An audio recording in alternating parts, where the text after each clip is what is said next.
While other professional organizations such as the South African Medical Association and Hospital Association of South Africa have expressed their disagreement with the passing of the National Health Insurance Bill, the Health and Allied Workers Indaba trade union says it welcomes the signing of the NHI Bill. Now, the organization says South Africa spends 41.8% of total health expenditures on only 17% of the population on private voluntary health insurance, who are mostly high-income citizens who can afford to purchase private insurance. HAITU says this is more than any organization for economic cooperation and development country. The Health Workers Organization is also calling for the state to totally ban private healthcare in South Africa. HAITU General Secretary Lerato Mthunzi joins us now on the program. Lerato, good to have you. Thanks very much for joining us. Good morning, Leanne, and good morning to the viewers. So HAITU says healthcare must transform and be accessible to everybody at no cost as a fundamental human right. So would you not say that at this point in time, public healthcare isn't accessible to all? Leanne, we do believe that it's not accessible to all. If you are in need of quality health care, it means you need to own medical aid. And obviously, not everyone that has got medical aids, because, you know, it's also tiered in terms of what you can access or what you cannot access. So we don't regard that as equal at all. I know that the organization also believes that universal healthcare in South Africa can only be achieved if the private sector is completely abolished. And the organization is against the implementation of an NHI that allows the private healthcare sector to coexist. Why can't we have both? What's the problem with both? Yeah, and I think for the past 30 years, since democracy, the haves, the people that are able to access private healthcare includes politicians, includes the middle class, includes even workers that are working in the healthcare sector. And I think we've not all zoomed in. We are all not exonerated from this, because I do believe, or we do believe as HAITU, that if every person were to use the same healthcare, this healthcare would have long reformed. For now, it doesn't concern me, it doesn't concern you, because we can easily step into any private hospital and access what we deem as, you know, pseudo-quality healthcare. But the rest of the people who cannot afford, the poor of the poorest, needs to actually be subjected to long queues, needs to be, be given substandard care on a daily.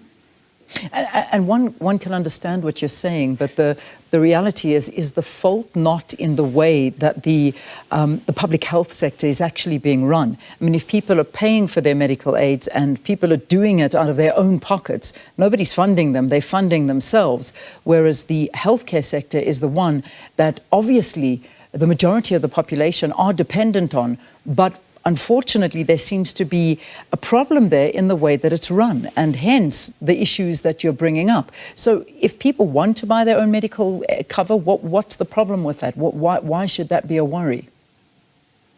I think we're very clear that we are not oblivious to the fact that there is maladministration, there is corruption within the public sector specifically, but obviously that does not exonerate private sector that is very badly regulated itself. We are actually saying people should not be using their money that they've earned to even buy medical care. Medical care, it's not a luxury, it's something that the government should be providing for its citizens. And if NHI is just but one a model or a vehicle that will get us there, we should be. And I think when people, to be honest, an audience speak from a point of privilege of saying, but those who can afford should be, we are still not solving the problem. We are still saying there are lives that are better than others. There's those people that can continue enjoying a healthcare that is superior, and those who don't have must simply be subjected to this mediocre standard of healthcare. And I want to add, for us to get there, we need times 5 the number of healthcare professionals that we have currently. We are not going to be able to achieve that if we are still going to use the two-tier system. And if you as media, you're not actually the one sleeping in para next to Ukoko Zola. It's not going to get there. We need more people, like I said earlier on, politicians, to be in the same boat as the poor of the poorest, and then you will see the healthcare will start to reform. So Lerato, let me ask you this question. I know you mentioned a bit earlier that when you're speaking, it's not necessarily for me or for you. Do you use the public healthcare system, or are you on a private medical aid? I do. So you do. I do.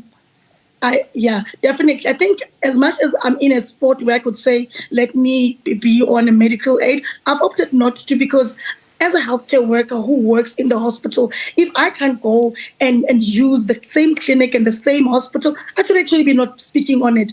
The reality of the matter is that I think we don't know the struggles of, the vulnerable groups. And I mean, case in point, the life of the Dimeni would not have been if all of us were, having our eyes peeled and having our focus on the healthcare center. The government or the departments of health get away with murder because of the caliber. They think they're treating people that cannot, they're just and they're messy, and that cannot continue. So, Lerato, I'm struggling to understand this, because as much as you're speaking out against the public sector and how badly managed it is, what you're saying, and if I might be getting it wrong, you're saying that we need to get rid of the private sector, we need no private sector whatsoever, and medical aids and private hospitals, and everybody must now become dependent on the public sector. And as you yourself were saying, the public sector is falling apart. So how is it going to work now that we eliminate the private sector and every South African uses the public sector, which cannot handle at the moment anyway? I'm failing to understand how your picture will come together.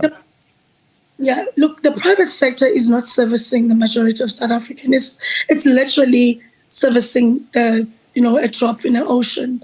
And I think that drop in an ocean is the citizens of this country who are influential, who are privileged. And I do believe that, those people would fight for their rights if our healthcare system, if all of us were to be subjected to the same healthcare. I don't want to call it public healthcare. Let's call it universal coverage. If all of us were to be in the universal health coverage, you yourself, Leanne, you would not be keeping quiet. We'd actually be making sure that we keep those we have put in positions of power and authority accountable. And that's basically what we say.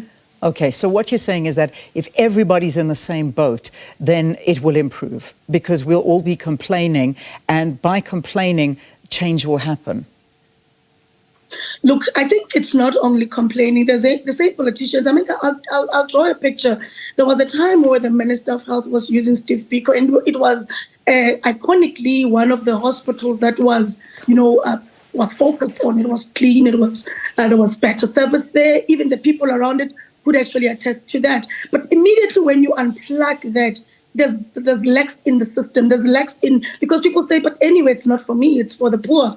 And why would we even care? And we do believe healthcare, unlike any other department, it's not just that commodity where you can actually say, if you don't afford it, don't go there. It's a need when you're at your most vulnerable, when you are a patient that is in a space of a matter of life and death, and you are really at the mercy of the healthcare workers, and you can't afford to be going to a facility that doesn't have adequate resources, adequate human resources, and it's dilapidated. And I think NHI would actually make sure that we push our healthcare system in that direction. So, Lerato, I again am finding it hard, because we all use the roads here in South Africa. We all complain. We're all on the same boat, and they're in a terrible state. We know this. We're all celebrating when a road is launched, like the Lerato Road that we saw the NC Secretary General tweeting about and saying it was so wonderful.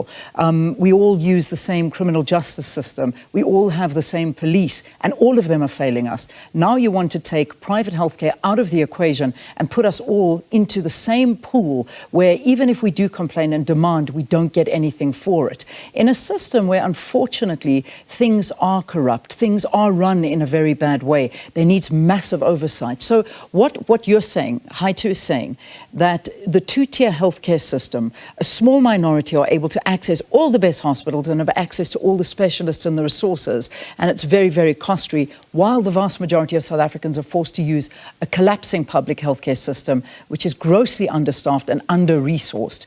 But who's responsible for that at the end of the day? Are they not the same people that are responsible for our roads, for the crime that we find ourselves in, and for the current situation of the country?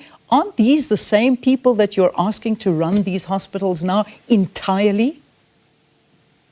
I think that the question of who is responsible, all of us as South African citizens, we are very much responsible. Next year, we are all going to the polls, and it is entirely up to us to make the right decision. Remember, the universal coverage doesn't get to be run by the party or the government that we are going to put in place that we didn't vote.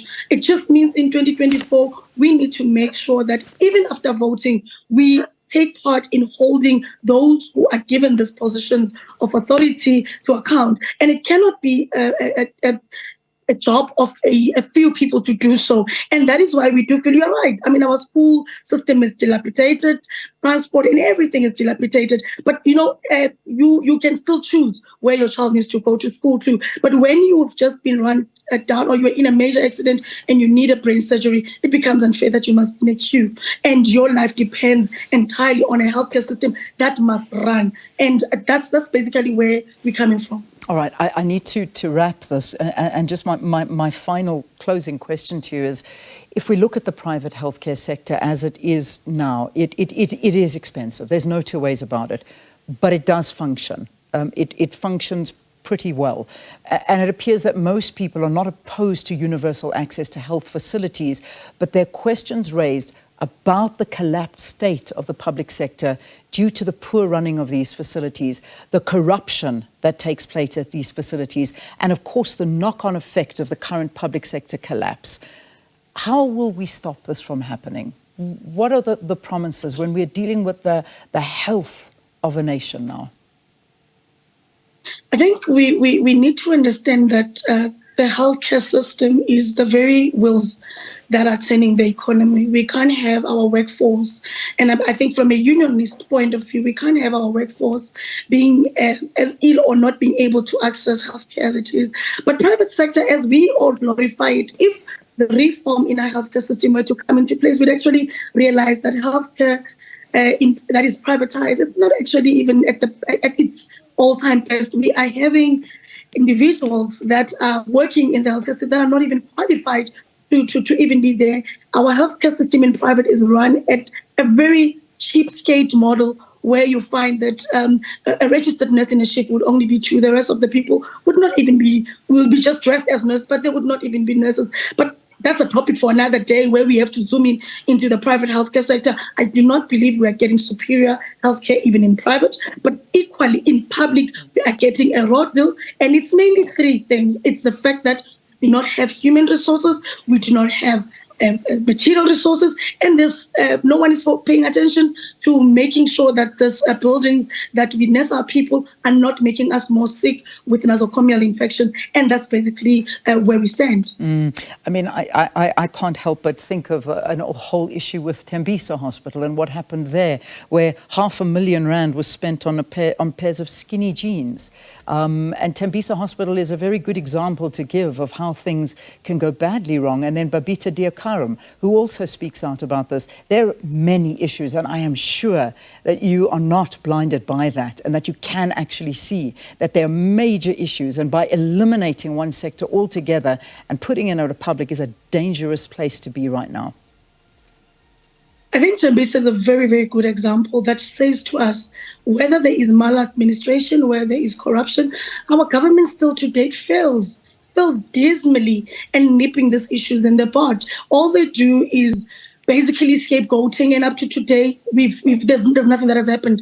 We are sitting with a government that is run, or a department that is run by people who have got no insight of what they're actually doing. And all of us, we are taking these stories at face value, and no one, including journalists, is digging deeper to say, oh, hold on, there must be a deeper issue than what we are being fed. And I think it's a sad situation where we want to protect private sector that has not done much for our government, and we want to put facilities and public sector that we are actually saying no one is special when it comes to healthcare. All the lives of our people matter, and all of us, if Ugogo, like I said, Wasemapetla is not getting quality healthcare, no one in this country should actually be getting superior healthcare simply because they can pay for it. And I think that's the major story that we're saying. The two-tier system is not working, and it should be the private sector should be abolished, and us who are in public sector, I think we should, and there are people in public sector that are still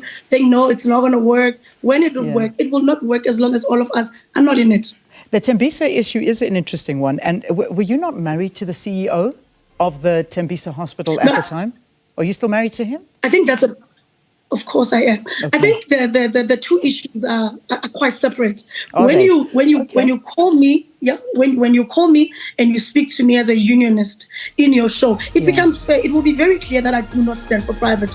And also I am advocating for ensuring that every person in this country gets a quality health care, not because they've got some supremacy or they've got historical gains that they've acquired in the past. It cannot be. But when it comes to issues of I mean, it's important to be fair enough. But it is important to put those kind of things on the table as well. But Lerato, no, it's important. Indeed it is. But Lerato, I think we've given you your say. Thank you for talking to us. There are lots of opinions about this. Lerato Mthunzi is the HAITU General Secretary, expressing HAITU's support of the NHI Bill that was signed by Parliament.